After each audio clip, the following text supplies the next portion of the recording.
අපේ රටේ ජන හා නිවාස සංගණනයක් සිද්ධ වෙන්නේ අවුරුදු 10කට වරක්. මේ සංගණනයේ ජනගහන තොරතුරු තමයි අවුරුදු 10ක්ම පාවිච්චි කරන්නේ.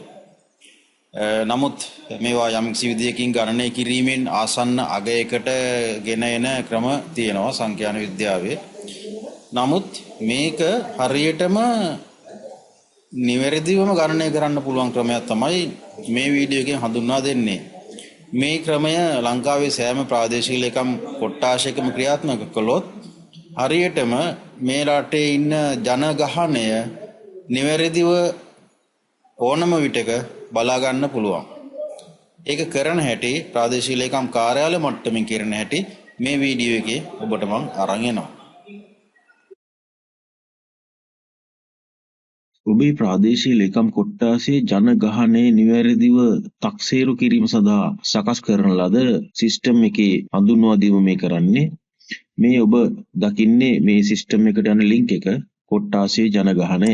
මෙතනින් ප්‍රොවින්ස් එක පෙන්නනවා, ඒ වගේම දිස්ත්‍රික්කය පෙන්නනවා, ඒ වගේම ඔබ දැන් ලොග් වෙලා ඉන්නේ DS ඩිවිෂන් එක මොකක්ද කියලා මෙතනින් පෙන්නනවා.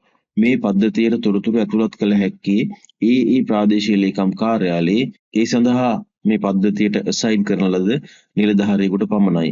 ඒ නිලධාරියා සංඛ්‍යාලයක නිලධාරි වෙන්න පුළුවන්, පරිපාලන ග්‍රාම නිලධාරි වෙන්න පුළුවන්, AD ප්ලෑනින් වෙන්න පුළුවන්. ඒ අසයින් කරන නිලධාරියාට පුළුවන් මේ පද්ධතියට ඒ ජනගහන තොරතුරු ඇතුළත් කරන්න. මේ ජනගහන තොරතුරු ලබා ගන්න පුළුවන් උපත සහ මරණය කියන තොරතුරු දෙක පමණයි මේකට ඇතුළත් කරන්න දීලා තියෙන්නේ. මෙන්න මෙතනින් add new record කියන තැනට ගිහිල්ලා ඔබට පුළුවන් ඔබගේ ප්‍රාදේශීය ලේකම් කොට්ටාශයේ තිබෙන ග්‍රාම නිලධාරී වසම තෝරගන්න.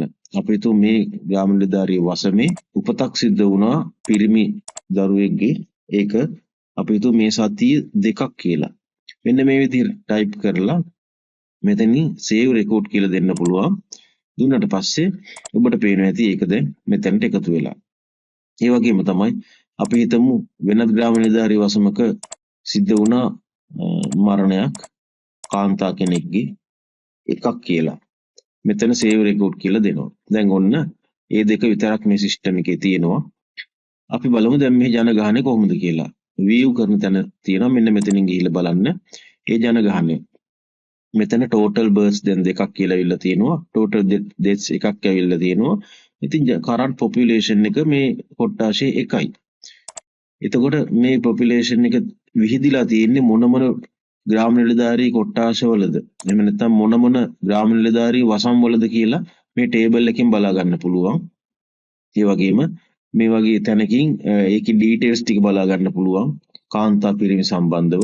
ඒ වගේම තමයි මෙතන බලා ගන්න පුළුවන් උපත් සහ මරණ අතර වෙනස ග්‍රැෆිකලි බලා ගන්න පුළුවන් සමස්ත කොට්ටාශයේ. ඒ වගේම තමයි මාසිකව මේක වෙනස් වෙලා තියෙන්නේ කොහොමද කියලා බලා ගන්න පුළුවන්. දැන් අද දවසේ ජනගහනයේ ප්‍රමාණය එකයි.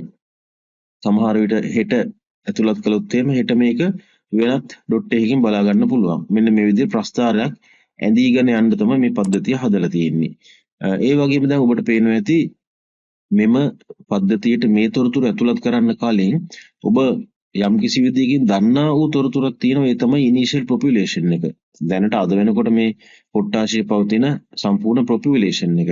මෙන්න මේ පොපියුලේෂන් එක ඇතුළත් කරන්න පුළුවන් වෙන්නේ මේ පද්ධතියට ඇතුළත් වීම සඳහා හිමිකම තියෙන ඒ නිලධාරියාට පමණයි. මෙතන ඉනිෂියල් ස්ටැටිස්ටික්ස් කියලා තියෙනවා. ඔබ මේ ඉනිෂියල් ස්ටැටිස්ටික්ස් කියන එකට ගිහිල්ලා මුලින්ම කරන්න ඕන දේ තමයි ඔබගේ ග්‍රාම නිලධාරී වසම් ටික මෙතනින් පෙන්නනවා. මෙන්න මේ වසම් වලින් එකින් එකට ගිහිල්ලා දැනට පවතින අර සංඛ්‍යාලේඛන දෙපාර්තමේන්තුවෙන් ඉදිරිපත් කරලා තියෙන දත්තවලට අනුව පවතින තොරතුරු ඇතුළත් කරන්න. කාන්තා කී දෙනෙක් ඉන්නවද? පිරිමි කී දෙනෙක් ඉන්නවද මේ වසමේ? මෙන්න මේ දෙක ඇතුළත් කරන්න. එතකොට දැන් අපි හිතුව මේකටත් දැම්මා කියලා. තවත් වසමක් තියෙනවා. පිරිමි අපි යම් කිසි ඉලක්කමක් මේකට අපි ඇතුළත් කරමු. ඒක ඇතුළත් කළ පසු ඔබට නැවත මේක එඩිට් කරන්න දෙන්නේ ලොක් වෙනවා. ඉනිෂියල් පොපියුලේෂන් එක එකවර ඇතුළත් කරන්න පුළුවන්. ඒක ලොක් වෙනවා. ඊට පස්සේ මෙන්න මේ එකතු වෙනවා කොට්ටාශයේ සම්පූර්ණ අ, ජනගහනය සම්බන්ධ තොරතුරට අපි බලමු දැන් ජනගහනය. ඔන්න 10900ක් කියලා වෙලා තියෙනවා අපි අර එකතු කරපු තොරතුරු වලට අනුව. දැන් ඔබට බලන්න පුළුවන් ඒ ග්‍රාම නිලධාරිය වසමේ ඉන්න ජනගහනය පිළිබඳ මේ විදිහට ලස්සන තොරතුරක් බලා ගන්න පුළුවන්. මෙතනින් ඇඳිලා තියෙනවා ස්ත්‍රී පුරුෂ භාවය අනුව කොහොමද විහිදිලා ගිහිල්ලා තියෙන්නේ. ඒත් එක්කම උපත් මරණ කොහොමද විහිදිලා ගිහිල්ලා තියෙන්නේ. මේ ප්‍රස්තාර සියල්ලම මේ විදිහට අප්ඩේට් වෙනවා.